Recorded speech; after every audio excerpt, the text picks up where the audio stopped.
हाय बच्चों, इसके पहले आपने देखा था HIV एड्स के बारे में कि HIV क्या होता है, HIV के लक्षण क्या होते हैं, इसके वायरस के टीकाकरण इत्यादि के बारे में। आज हम देखेंगे HIV वायरस किस तरह से एक मनुष्य से दूसरे मनुष्य में फैलता है। हमारे यहाँ अधिकतर ये कहावत है कि जो एड्स का रोगी है उसके साथ बैठना नहीं चाहिए, उसके साथ बोलना नहीं चाहिए, उससे हाथ नहीं मिलाना चाहिए। ये सब केवल एक अफवाह है। HIV का प्रसारण ये छूत का रोग नहीं है। ये किसी भी बच्चे को आप अपने गोद में ले रहे हो, अगर आप एड्स रोगी हो, किसी बच्चे को अगर आप गोद में ले रहे हो या किसी को छू रहे हो या किसी से हाथ मिला रहे हो, किसी का चुंबन ले रहे हो, किसी को आलिंगन कर रहे हो, खांसने से या छींकने से या साथ में बैठकर बात करने से, साथ में बैठकर भोजन करने से, इन सब बातों से HIV का प्रसारण नहीं होता है। अर्थात इन सब बातों से HIV एक मनुष्य से दूसरे मनुष्य में नहीं फैलता। अब कारण क्या है कि अगर ऐसे इसका प्रसारण नहीं होता तो प्रसारण के क्या क्या उपाय हैं कि ये फैलता है क्यों एक मनुष्य से दूसरे मनुष्य में। तो इसका एक मनुष्य से दूसरे मनुष्य में फैलने का प्रमुख कारण होता है कि लैंगिक, पहला पॉइंट है लैंगिक सहवास द्वारा।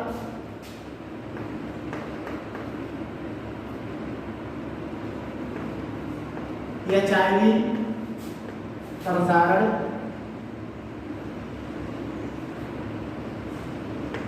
का कारण नंबर 1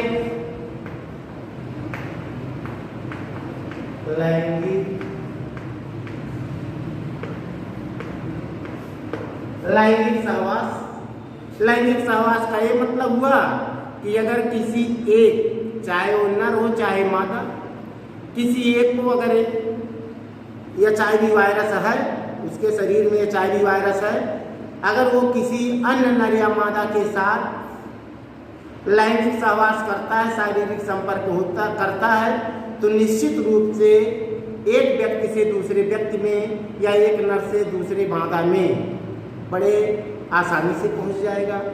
तो HIV प्रसारण का पहला कारण है कि लैंगिक सहवास। अर्थात अगर आप एक दूसरे से लैंगिक सहवास करते हो तो निश्चित रूप से आप, अगर एक व्यक्ति HIV वायरस से पीड़ित है तो आप भी HIV वायरस से पीड़ित हो जाओगे। दूसरा है रक्ताधान।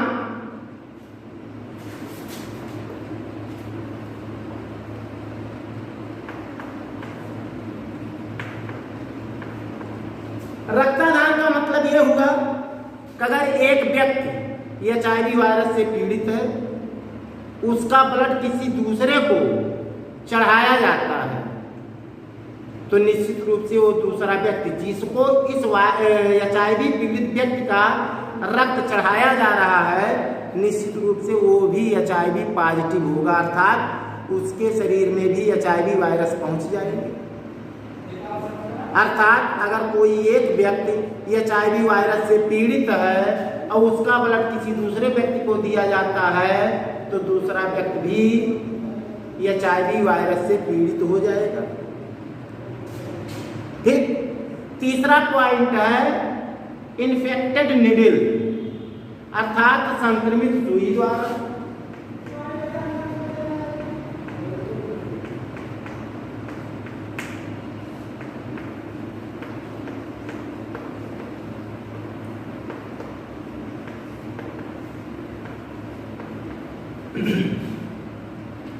संक्रमित सुई द्वारा इसका मतलब क्या हुआ, जैसे आप लोग देखते हैं कि आदमी को अनेकों रोग होते हैं तो इंजेक्शन लगता है उनको। अगर कोई HIV पीड़ित आदमी है, उसको इंजेक्शन लगाया गया तो निश्चित रूप से जो नीडल है उस इंजेक्शन की, जो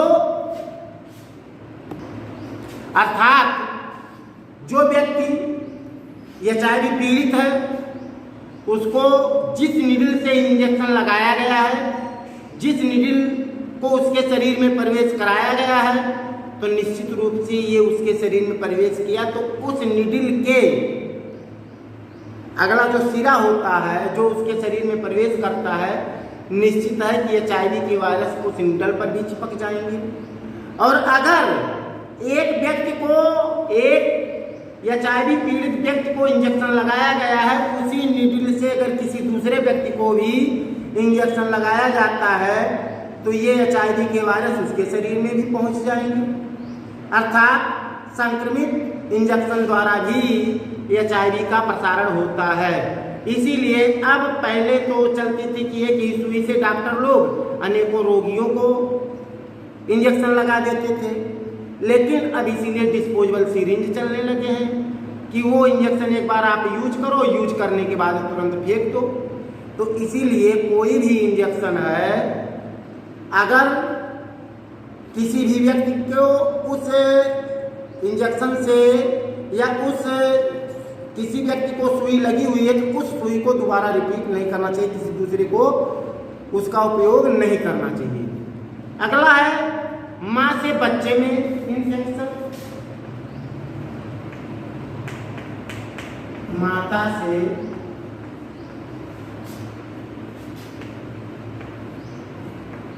बच्चे में इंजेक्शन या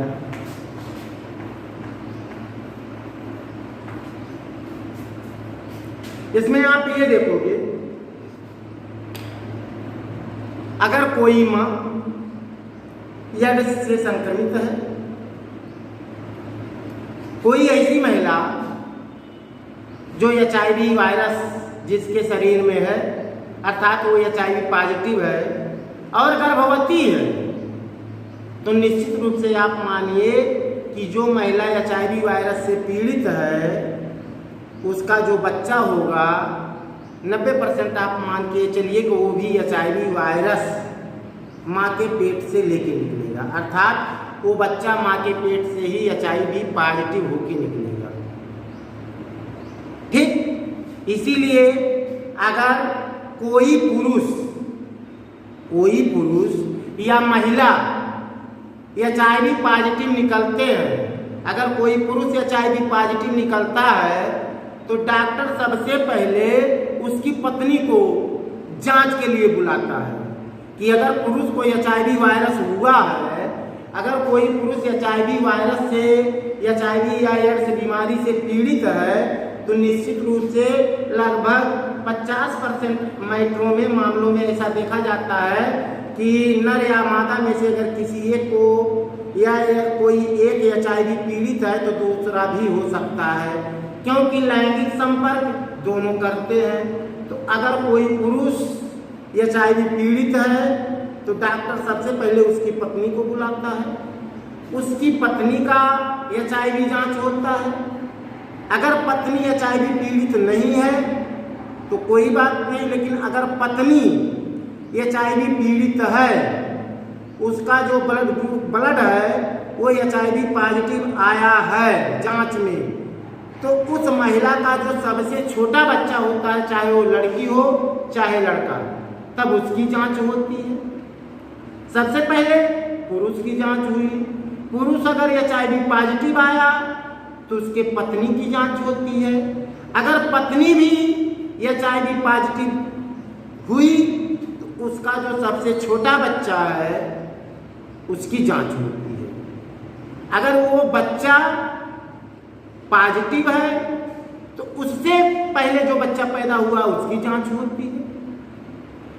अगर उससे पहले वाला बच्चा HIV पॉजिटिव नहीं है, इसका मतलब पति, पत्नी और सबसे छोटे बच्चे 3 लोग HIV से संक्रमित हैं। यही एक पॉइंट होता है कि मां से बच्चे में भी संक्रमण होता है। स्पेशली संक्रमण बड़ी तेजी से ये फैलता है, पति से पत्नी में, पत्नी से जो बच्चे पैदा होंगे उन बच्चों में। अगला एक पॉइंट और है इसके प्रसारण का, वो है अंग प्रत्यारोपण।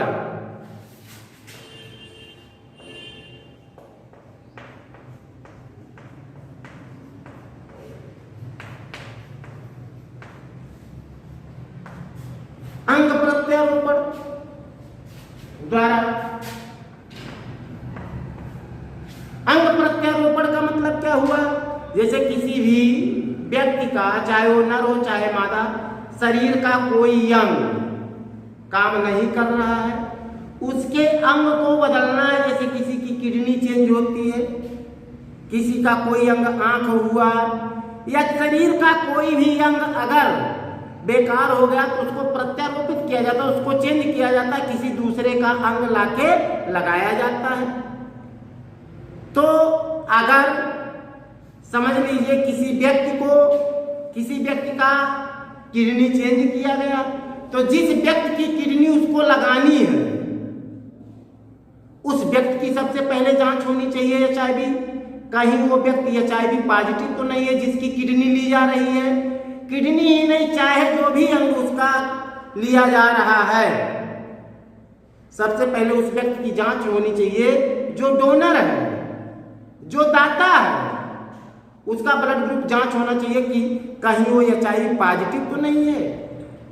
अगर वो HIV पॉजिटिव है, उसका अंग या उसका खून जिस किसी को भी दिया जाएगा निश्चित रूप से वो भी HIV पॉजिटिव हो जाएगा। तो अगर किसी HIV पॉजिटिव व्यक्ति का कोई भी अंग किसी को लगाया जाता है, अर्थात डोनेट या दान किया जाता है, तो जो एक्सेप्टर है, जो अंग को प्राप्त कर रहा है, जिसको डोनर का, HIV डोनर का जो एक्सेप्टर है, वो भी निश्चित रूप से HIV पॉजिटिव होगा। तो HIV का प्रसारण क्यों होता है? HIV का प्रसारण, इसके पहले आपने देखा कि इसमें कुछ भ्रांतियां हैं कि जो HIV रोगी हैं उनसे आप हाथ मिलाओगे, उनके साथ बात करोगे, उनके आलिंगन लगोगे, इन सब से प्रसारण होता है। ये सब केवल एक भ्रांतियां हैं, अर्थात गले लगने से, हाथ मिलाने से, चुंबन लेने से, आलिंगन लगने से, खांसने से, छींकने से या साथ में भोजन करने से इसका प्रसारण नहीं होता। इसका प्रसारण कब होता है? इसका प्रसारण लैंगिक सहवास के कारण होता है, अर्थात किसी ऐसे नर या मादा के साथ लैंगिक संपर्क नहीं करना चाहिए जो HIV पीड़ित हो। दूसरा है रक्तदान। अगर किसी व्यक्ति को रक्त की आवश्यकता है चढ़ाने के लिए, तो ये देखना चाहिए जिस व्यक्ति का रक्त लिया जा रहा है उसकी जांच होनी चाहिए कहीं वो HIV पॉजिटिव तो नहीं है। अर्थात रक्त और ये जो अंग प्रत्यारोपण है, दोनों में ये देखना चाहिए कि जो डोनर होता है कहीं वो HIV पॉजिटिव तो नहीं है। अगला पॉइंट है संक्रमित इंजेक्शन द्वारा। इसको भी बताया गया कि किसी भी एक बार यूज किए गए इंजेक्शन को दोबारा यूज नहीं करना चाहिए, अर्थात एक बार यूज करने के बाद इंजेक्शन को तुरंत फेंक देना चाहिए, किसी दूसरे के ऊपर उसको यूज नहीं करना चाहिए। अगला है माता से बच्चे में इन्फेक्शन। अगर कोई माता HIV संक्रमित है तो उससे पैदा होने वाली संतान भी HIV पॉजिटिव होगी निश्चित रूप से। अगला है अंग प्रत्यारोपण द्वारा। अगर किसी व्यक्ति का कोई भी अंग खराब हो गया है, उसको चेंज करना है, प्रत्यारोपित करना है, तो जो व्यक्ति अंग दान कर रहा है उसको पहले जांच करना चाहिए, उसका पहले जांच करना चाहिए कि कहीं वो HIV पॉजिटिव तो नहीं है, अर्थात उसका जांच करना अत्यंत। अब इसमें अगला पॉइंट होता है कि एड्स का उपचार कैसे होता है। एड्स का उपचार कैसे होता है, ये जो एड्स रोग है या HIV रोग है, इसका उपचार कैसे होता है।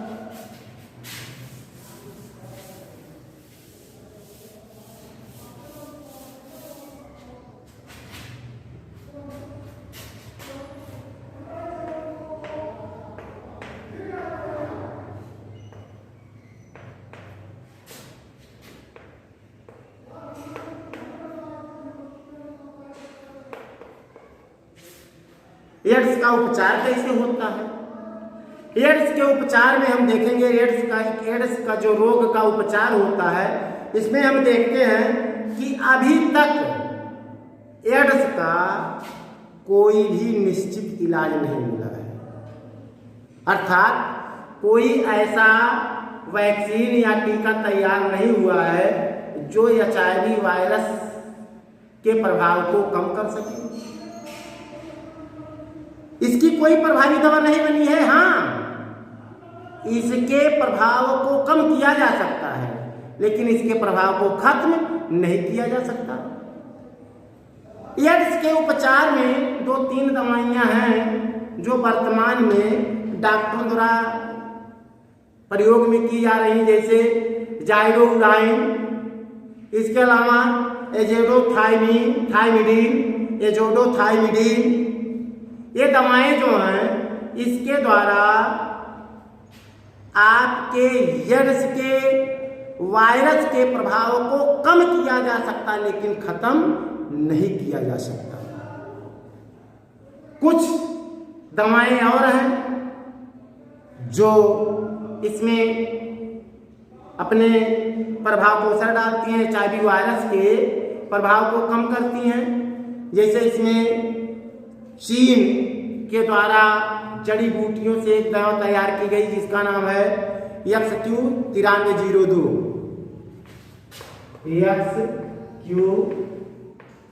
XQ9302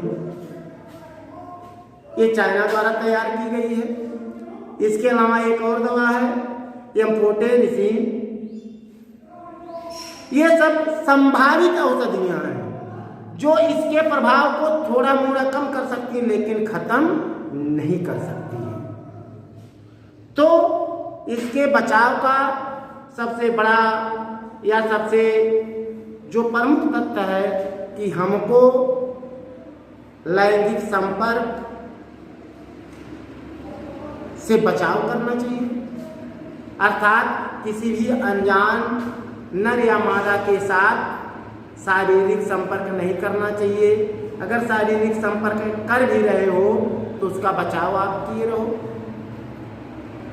इसके अलावा ये जो दवाएं आपको बताया भी गया है, ये भी केवल उसके प्रभाव को कम कर सकती हैं, उसको खत्म नहीं कर सकती हैं।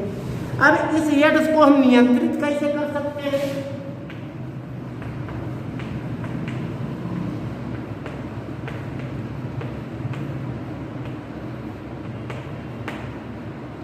एड्स का नियंत्रण हम कैसे कर सकते हैं। पहला काम, जितने भी व्यक्ति हैं उनको एड्स के बारे में जितने भी जानकारी है, एड्स के बारे में जितनी भी जानकारी है, उन जानकारियों से अवगत कराना चाहिए। जो आपको बताया गया अब तक एड्स या HIV के बारे में, ये सब जानकारियाँ दूसरे व्यक्ति को भी बतानी चाहिए कि एड्स ये चीज़ है। तो एड्स के बारे में दूसरे को बताना चाहिए, इसके बारे में जानकारी बतानी चाहिए। दूसरा काम, कोई भी इंजेक्शन अगर आपने एक बार यूज कर लिया है, दोबारा उसको मत यूज करिए। अर्थात किसी भी इंजेक्शन को एक बार यूज करने के बाद आप उसको तुरंत फेंक दीजिए।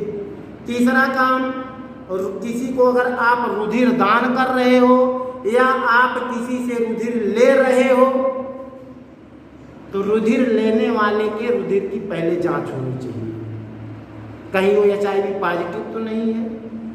अगर आप किसी का अंग प्राप्त कर रहे हो तो उसकी भी जांच होनी चाहिए, कहीं वो HIV पीड़ित तो नहीं है। अन्यथा निश्चित रूप से अगर आपने किसी ऐसे व्यक्ति से रक्त अथवा अंग दान में प्राप्त किया जो HIV पीड़ित है, तो निश्चित रूप से आप भी HIV या एड्स से पीड़ित हो जाओगे।